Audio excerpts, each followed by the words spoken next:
하나님이 왕이셨던 사사기 시대, 그러나 하나님을 왕으로 인정하지 않던 그 시대, 여호와의 말씀이 희귀하고 온갖 우상을 섬겼던 하나님의 그 시대, 하나님의 말씀을 신실하게 지켜나갔던 한 사람이 있었습니다. 다 하나님 버리는데 하나님을 섬기는 특별한 사람이 이 가운데 있었습니다. 그 사람이 바로 룻이라고 하는 사람입니다. 이어서 룻기를 볼 텐데요. 자, 룻 하면은 히브리어로 루트라고 해서 우정이라고 하는 그러한 뜻을 가지고 있습니다. 기록자는 알 수 없습니다. 유대 전승에서는 사무엘을 역시 이 룻기의 기록자라고 보고 있습니다. 룻기의 마지막 부분에 다윗의 족보가 있고, 또한 다윗 제위 당시에 그 이유를 통해서 아마 다윗 제위 당시에 누군가 이것을 기록했을 것이다 라고 우리가 추정하고 있습니다. 배경을 보시면 배경은 사사시대입니다. 사사들이 치리하던 그러한 시대, 베들레헴과 모압 지방을 배경으로 하고 있고, 엘리멜렉의 그 한 가정이 모압으로 이주하면서 나오미와 그 며느리 룻이 이스라엘로 돌아와서 룻의 결혼까지 약 12년 동안의 그 기간을 배경으로 하고 있습니다. 350년 동안의 그런 시기 가운데 과연 언제일까라고 봤을 때, 마지막 우리 여러분 책 보시면 뒤에 연대표가 있는데 그 연대표를 보시면 참고할 수 있겠고, 마지막에 그 룻기의 사장에 보면은 다윗의 족보가 있는데 그 지금 룻과 보아스가 결혼해서 오벳을 낳고, 오벳이 이새를 낳고, 이새가 다윗 낳아서 이 과정을 본다면 아마 다윗이 태어나기 100년 전이지 않을까, 이렇게 우리가 함께 살펴볼 수가 있겠습니다. 자, 그리고 이 시대는 사사 입다가 활동했던 시대였고, 그러니까 이때는 온갖 우상을 섬겼던 이러한 시대, 이 시대가 또 사무엘서로 가면은 엘리제 사장의 시대니까 여호와의 말씀이 희귀한 시대, 의도적으로 하나님을 배반하고 스스로 왕이 되려고 하고 하나님의 율법은 지켜지지 아니하고 그들 가운데에서는 그 하나님을 그 패역한 백성들 가운데에서 오히려 이방 여인임에도 불구하고 하나님의 말씀을 신실하게 지켜나가서 답답한 하나님의 마음 가운데 하나님의 마음에 시원함을 준 사람, 그 사람이 룻입니다. 여러분 지금 많이 더우십니까? 이제 안 더우시죠? 저녁 돼서 더울 때 우리가 이렇게 하나님 앞에서는 우리 하나님 앞에 시원한 사람으로 우리가 하나님의 말씀을 순종하고 청종할 수 있는 우리가 되었으면 좋겠습니다. 자, 기록 목적을 보시면, 자, 기록 목적은 정치적으로 종교적으로 타락한 이런 시대에 룻의 믿음과 순종을 통해서 언약 백성이 되고 다윗 왕가의 조상이 됨을 우리가 보여주고 있습니다. 그리고 다윗 왕의 계보를 통해서 유대인과 이방인이 연합하게 되어서 함께 구원하신 하나님의 역사를 볼 수가 있고, 세 번째는 룻을 구속하는 이제 그 보아스의 모습 통해서 바로 구속되신 예수 그리스도를 우리가 함께 볼 수가 있습니다. 자, 우리가 첫 절과 끝 절을 통해서 본다고 한다면 이스라엘 백성들, 이스라엘 가운데 흉년이 일어나고, 또한 이 흉년이 일어난 가운데 하나님께서 룻을 통해서 또 이스라엘 땅으로 들어오게 하시고 이 가운데 다윗을 낳게 되는 이런 다윗의 계보로 끝나게 되는 그 모습을 우리가 첫 절과 끝 절을 통해서 함께 볼 수 있습니다. 자, 룻기는 전체 보기 보면은 전체 사장입니다. 자, 왜 사장이냐고 했을 때 뭐 고민이 많겠죠. 뭐 나오미와 룻이 뭐 서로 사랑하는 관계였다, 보아스로 또 사랑하는 관계였다고 하지만 뭐 짧으니까 그냥 사장 이렇게 이해하셔도 무방할 것 같습니다. 네, 크게 두 부분이 있습니다. 처음에는 나오미와 룻의 관계가 있었고, 두 번째는 룻과 보아스에 이렇게 나와 있고, 바로 이렇게 나오미와 룻의 관계는 나오미의 가정이 모압으로 이주했다가 지금 며느리 룻과 함께 돌아오는 이런 과정을 보여주고 있고, 그리고 룻과 보아스는 지금 룻이 돌아왔을 때 굉장히 어렵고 힘들 때 룻이 지금 밖에 나가서 이삭을 주우면서 보아스를 만나게 되었고, 보아스를 통해서 기업물을 자가 되고, 이 둘의 결혼을 통해서 다윗의 조상인, 다윗을 조상에 오를 수 있고, 마지막에는 우리가 신약 가옥에서 보면은 예수님의 족보에까지 오르는 그러한 영광을 우리가 함께해서 볼 수가 있습니다. 첫 번째 보면 나오미의 가정이 모압으로 이주를 하는 그 모습을 볼 수가 있습니다. 자, 이 시대를 보면 함께 말씀을 보겠습니다. 사사들이 치리하던 때에 그 땅에 흉년이 드니라.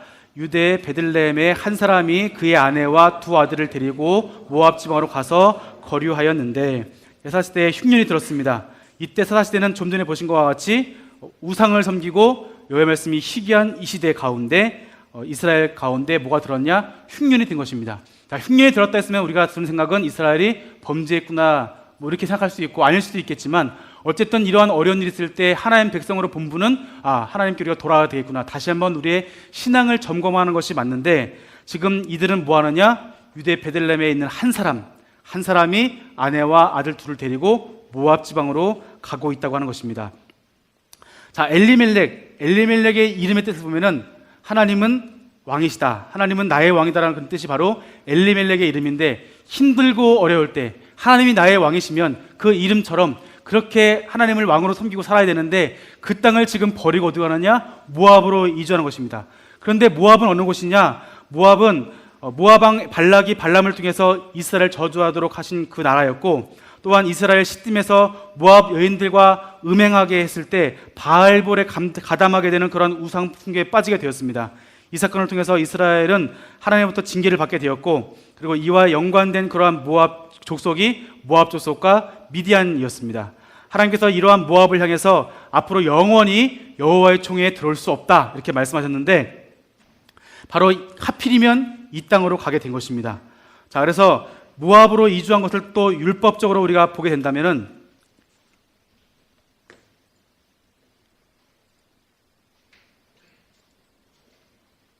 자, 엘리멜렉은 이렇게 가뭄 있을 때, 흉년 들었을 때, 나중에 보면은 그 나오미가 내가 부유하게 떠났으나 내가 그냥 돌아왔다, 빈손으로 돌아왔다 하지 않습니까? 보면은 여기서 지금 이 엘리멜렉은 부유한 사람이었습니다. 부유한 사람이라면 백성들이 굶고 힘들 때 자기의 재산을 통해서 이렇게 나누어주고 구제 활동을 해야 되는데, 그걸 지금 안 해버리고 자기의 가족만을 위해서 그 재물을 지키기 위해서 어떻게 하느냐? 하필이면 지금 모압 땅으로 들어간 것이고, 떠난 땅도 하필이면 여호와의 총에 들어오지 못하는 모압 땅에 들어가게 된 것을 볼 수가 있고, 또 그 나라에 가서 그 두 아들이 그 여인과 함께 이방 여인과 통혼하지 말라는 하나님의 말씀을 어기고 통혼하게 되는 이러한 모습을 우리가 볼 수 있습니다.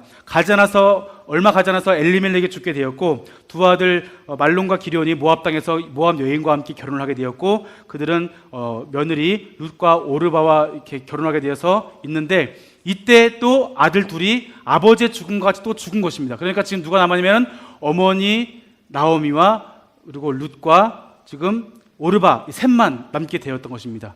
자, 이 가운데 하나님은 나의 왕이시다라고 하는 이런 이름을 가지고 불구하고 하나님을 떠났을 때 가정에 있었던 처참한 모습을 이 가운데 볼 수 있습니다. 이스라엘 여인이 모압 땅에 가서 이방 여인들과 아들을 결혼시켰는데 아들 다 죽고 남편 죽고 이제 이방 여인 둘 남아있을 때 그 나오미의 모습을 한번 상상해 보십시오. 얼마나 비참하고 얼마나 처참하고 갈 곳 없고 사람 정부 칠 데 없고 이렇게 힘든 이 상황 가운데 있을 때 나오미가 소식을 듣는 것입니다. 저 유다 땅 베들레헴에 다시 풍년이 왔다. 그래서 지금 가기로 결정하는데, 가고 있는데 갑자기 며느리 둘이 쫓아오는 것입니다. 그러니까 나오미가 하는 말이, 너희들 여기 남아서 너희들 신을 섬겨라, 남아라. 그리고 나는 혼자 갈 테니 너희는 여기 남아서 너희 부모님 집으로 돌아가라라고 하니까, 이제 그 오르바는 어머님 알겠습니다, 순종하고 떠나고, 그리고 룻은 어머니 제가 절대 못 갑니다. 어머니 하나님이 나의 하나님이고 어머니 계신 곳에 내가 가고, 내가 어머니 하나님이 나의 하나님이고 내가 죽는 거 외에 어머니를 떠나면 제가 벌을 받을 것입니다고 말하면서 이렇게 나오미를 따라서 그것을 가게 되는 그 모습을 우리가 볼 수 있습니다.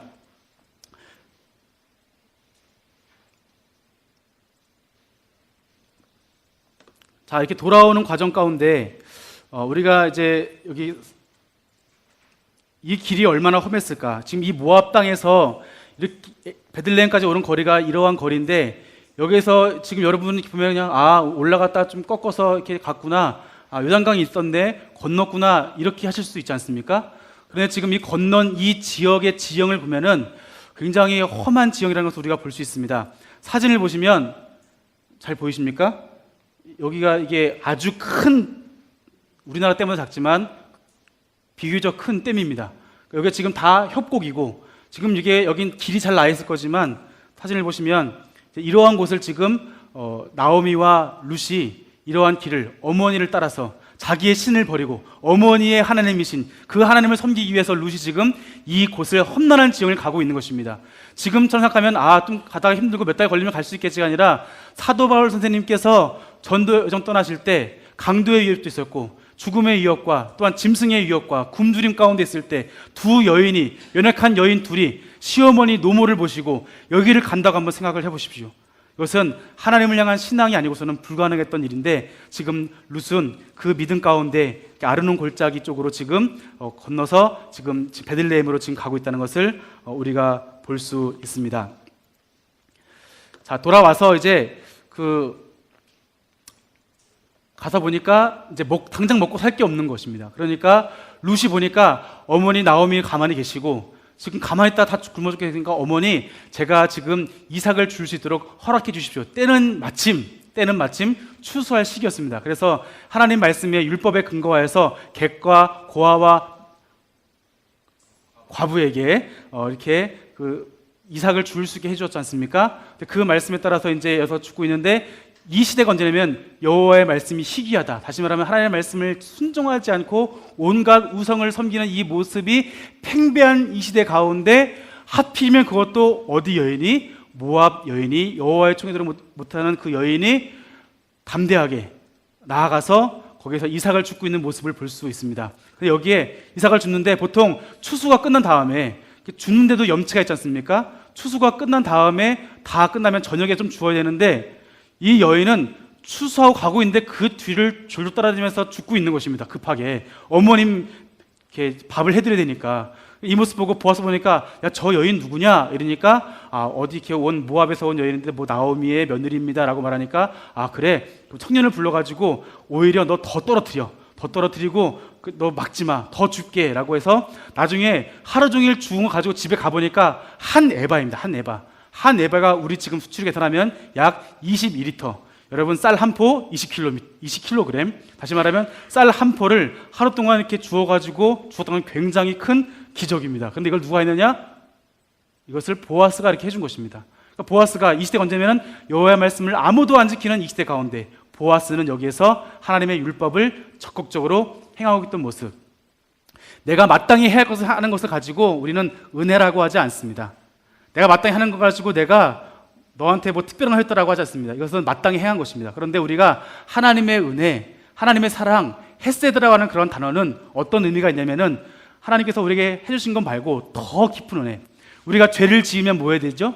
신명격서서에 의하면 우리가 죽임을 당해야 되지만, 우리 하나님께 벌을 받아야 되지만, 범죄한 가운데에서 하나님 우리에게 사랑을 베푸시는 그 하나님의 손길을 볼 수가 있는 것입니다. 바로 이 보아스라는 사람이 지금 그런 사랑을 하고 있는 것입니다. 룻도 이방 여인이지만 오히려 하나님 앞에 지금 적극적으로 나가는 이러한 모습을 우리가 여기서 함께 볼 수가 있습니다. 자, 이것을 나오미에게 보고하니까 나오미가 굉장히 기뻐하였고, 나오미가 듣다 보니까, 보아스 듣다 보니까, 야, 그 사람이 우리에게 기업 물을 자야 라고 말하고 있는 것입니다. 자, 기업 물을 자가 누구냐 하면은, 기업 물을 자는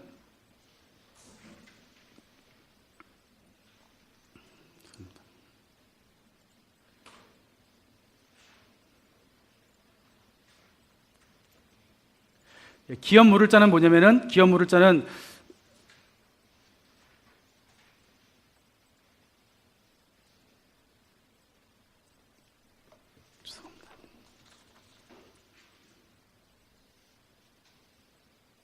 기업 물을 자는 레위기서 25장 47절 49절 보면은 친척이 노예로 팔렸을 경우에 값을 주고 친척을 이렇게 해방시키는 이러한 이것을 바로 기업 물을 자라고 할 수 있고, 또한 이제 가난한 친척이나 다른 종족의 사람들에게 땅을 팔았을 때 그 땅을 회복시키는 것이고, 세 번째는 친척이 피살당했을 경우에 친척이 대신 가서 보복을 해주는 경우이고, 그리고 형제가 후사가 없이 죽었을 경우에 형제의 미망인과 결혼하여서 친족의 대를 이어주는 것에서 기업물을 자라 할 수 있고, 또 친족의 죄값을 대신하는 것을 우리가 기업물을 자라고 우리가 할 수 있습니다. 지금 나오미 이걸 듣고 기업물을 자가 보아스인 것을 알고 나서 지금 나오미는 너 그러면 그 밭에 계속 나가라라고 하는 것입니다.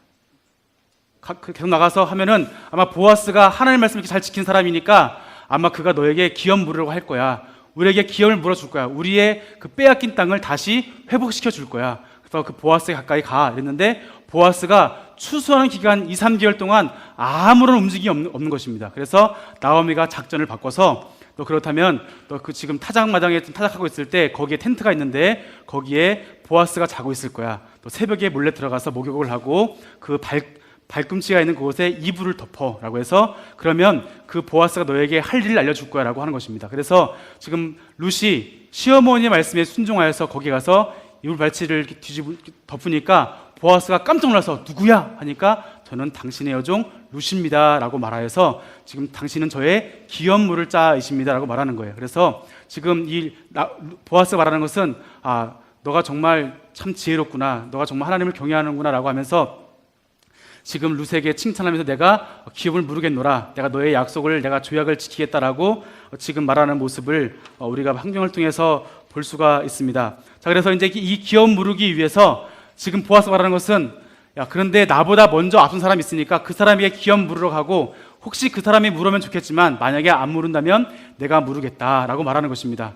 자, 그런데 이렇게 무르게 할 때 그날 아침에 바로 아침에 가서 성문에 앉아 있을 때, 성문이라고 하는 곳은 재판하는 곳이고 함께 그 마을의 회의라는 곳입니다. 거기에 있을 때 아무개가 앉아 있는 걸 보고 아무개 지금 우리 동네에 나오미와 루시 온 걸 알고 있지 않은가, 지금 때마침 그 기업을 물러야 되는데 그 기업을 자네가 물겠나라고 말하는 거예요. 그러니까 아무개가 내가 물겠다라고 하는 거예요. 자, 왜 그러냐? 기업 물을 때는 지금 나오미의 기업이기 때문에, 나오미의 기업 물으면 나오미는 지금 아이를 낳을 수 없지 않습니까? 그러니까 나오미가 결혼해도 아이를 낳을 수 없기 때문에, 그러면 이 기업 물으면 이 기업이 누구 겁니까? 나오미가 죽으면 아무개에게 되는 거예요. 그런데 여기 듣고 보아스가 그리고 결혼은 룻과 해야 돼. 이러니까 아무개 듣다 보니까 그러면 룻과 결혼해서 자녀 나오면은 이 기업이 누구한테 가는 것입니까? 기업은 내가 사고 이 기업은 룻의 아들에게 가니까 손해가 오는 것입니다. 그리고 또 기업은 살 수 있지만, 사서 또 내가 안 줄 수 있지만 그것이 아니라 이렇게 되는 자기의 손해, 사람에게 지금 이 시선이 싫어서 지금 이 아무개는 이것을 거부하고 내가 못 물겠다, 야 네가 밀어라, 네가 물어라고 해서 보아스가 이것을 물게 되고, 그리고 보아스가 룻과 결혼해서 아이를 낳는데 그것이 바로 오벳이었고 이새였고 다윗의 족보에 이르는 그러한 영광을 얻게 되는 것을 우리가 볼 수 있습니다. 기업 물을 자는 다시 말하면 땅에 대한 그러한 하나님의 법입니다. 땅은 무엇입니까? 땅은 여호와의 기업입니다. 그 땅의 소유는 여호와 하나님이십니다. 그런데 그 땅을 회복시키는 그 일에 있어서 아무도 그 말씀을 지키지 않는 그런 시대 가운데 보아스와 룻은 그 기업을 회복시키기 위해서 여호와 하나님께 나가고 또한 적극적으로 하나님의 말씀에 순종하는 모습을 우리가 볼 수 있습니다. 룻기를 우리 다시 한번 정리해 본다고 한다면, 룻기는 사사시대의 후반부의 이야기입니다. 이때는 여호와 하나님이 다스렸던 그런 신정의 시대였습니다. 그러나 백성들은 의도적으로 여호와 하나님을 버리고 온갖 우상에 빠져 있었습니다. 그리고 하나님이 왕이신데 다른 왕을 요구했습니다. 그리고 지도자들은 왕은 아니었지만 오히려 왕처럼 행동했던 일의 모습을 볼 수가 있고, 여호와의 말씀이 희귀했던 그러한 시대였습니다. 이 시기 가운데 룻이 등장하는데, 룻은 여호와의 총에 들어지 못한 여인에도 불구하고 오히려 하나님의 말씀을 적극적으로 준행하는 모습, 보아스도 고아와 객과 또한 과부에게 자기의 이삭을 다 베지 말라고 하고 오히려 더 주라고 하는, 더 넘치는 그러한 하나님의 율법을 지키는 그 모습들, 다들 적극적으로 지키지 않을 때 이 두 사람은 적극적으로 하나님의 말씀을 지키려고 하는 이 모습을 우리가 볼 수 있습니다. 이러한 사건을 통해서 하나님의 기업을 원상태로 돌리며 땅은 여호와의 것입니다, 여호와의 기업, 받은 기업을 다시 회복시키는, 그래서 우리가 빼앗긴 것, 우리가 죄악권에 빼앗긴 것을 다시 회복시키는 이 두 사람의 모습을 볼 수 있습니다. 태풍이 있다면 태풍의 그 눈에 있는 것처럼, 태풍은 다 휩쓸고 지나가지만 그 안에는 평안하고 고요한 것처럼 하나님의 말씀을 이렇게 지켜나가는, 하나님의 마음을 시원케 했던 것이 바로 룻과 보아스라고 우리가 볼 수 있습니다. 이러한 신실한 이 사람들과 같이 오늘 우리 시대에 가도 다 죄악을 짓고 다 하나님을 떠나는 그런 일이 있다 할지라도 우리가 하나님을 섬기는 사람으로서, 여호와의 말씀을 우리가 준행하고 지켜나갈 사람으로서 우리가 이 신실한 사람들과 같이 우리 하나님의 말씀을 적극적으로 지켜나가고 또 교회에서도 그렇게 행하고 사회에서도, 생활에서도, 사역지에서도 그렇게 행할 수 있는 우리가 되기를 간절히 소망합니다. 오늘 하나님은 이러한 사람들을 우리에게 찾고 계십니다. 이제 함께 찬양으로 우리 주님만 사랑하겠다고 한번 고백하고 함께 마치도록 하겠습니다.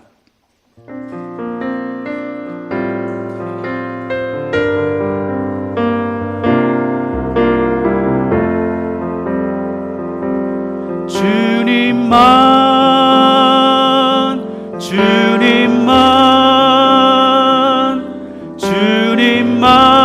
사랑하리. 나의 왕 나의 주님을 더 알기 원해. 나 주님께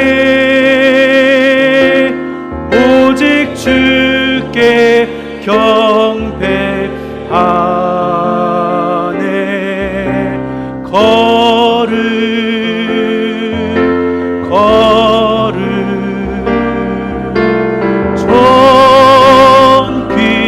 존귀하신 주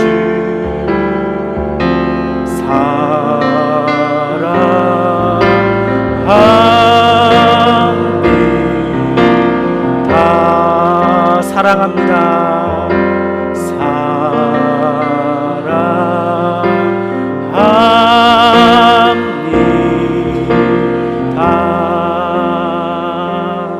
기도하겠습니다.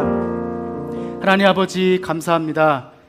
하나님의 말씀을 순종하며 살았던 그 시대 가운데, 또한 그 시대 가운데 새롭게 시작하신 사사시대, 그들이 범죄했을지라도 그들을 구원하시는 하나님의 사랑, 그 가운데서도 아무도 지키지 않고 아무도 하나님을 멀리하는 그 시대 가운데에서 하나님의 말씀을 적극적으로 지켜나갔던 룻과 같이 우리가 이 시대 가운데 하나님의 마음을 시원케 할 수 있는 그런 사람 될 수 있도록 주께서 인도하여 주시옵소서. 주님을 더욱 사랑할 수 있도록 인도해 주시고 우리를 변화시켜 주셔서 이 시대 가운데 주님을 더 사랑하는 하나님 백성으로 살게 하여 주옵소서. 예수님의 이름으로 기도하옵나이다. 네, 고생하셨습니다.